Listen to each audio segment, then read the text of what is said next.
Où échanger son argent en Malaisie pour obtenir le meilleur taux. Salut à tous, j'espère que vous allez bien. Moi ça va mieux que vous, de mieux en mieux. Je me trouve actuellement à Penang, au nord-ouest de la Malaisie. Et dans cette vidéo là, nous allons voir quels sont les meilleurs plans pour échanger votre argent. Tout d'abord, vous devez éviter, mais impérativement, les aéroports et les banques. Pourquoi? Parce que dans les aéroports, vous avez des bureaux de change. Et même dans les banques, prennent des commissions qui sont juste exorbitantes. Donc vous allez payer des spreads inutilement à tous les niveaux et vous allez perdre jusqu'à 10% de votre pouvoir d'achat en passant par eux. Donc vous évitez à tout prix. Ce que vous deviez privilégier, ce sont plutôt les bureaux de change locaux. Donc les bureaux de change, ils sont indépendants et ils ont des tarifs qui sont très intéressants. C'est les mêmes taux de change que vous retrouvez sur Google généralement. Actuellement, on est environ pour 1 euro à 4,6 ringgit. Et moi, j'arrive à obtenir parfois 4,6, même parfois plus. Mieux que le taux de Google, 4,62. Parfois, vous pouvez même négocier. Vous dites, proposez-moi un meilleur taux. Et vous, en contrepartie, vous échangez plus d'argent. Voilà, donc c'est ce qu'il y a de mieux à faire. À Kuala Lumpur, par exemple, vous pouvez aller à Mid Valley Mega Mall. Voilà.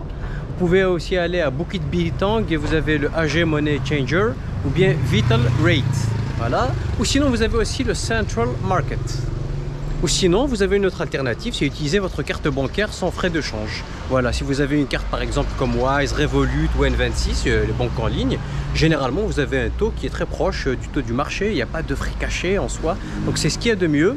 Par contre, si vous payez par carte bancaire, faut bien garder en tête que les petits commerçants n'ont pas des terminaux de paiement. Donc le mieux c'est vraiment d'avoir du cash et d'aller dans des bureaux de change, on va dire, locaux.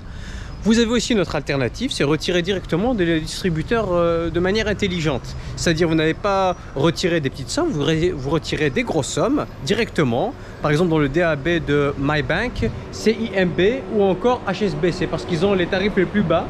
Voilà. Et puis vous essayez de retirer le maximum. Moi j'ai déjà fait une fois. J'ai quasiment pas payé de frais. Je suis chez Boursorama, une banque en ligne. Donc en soi c'est excellent.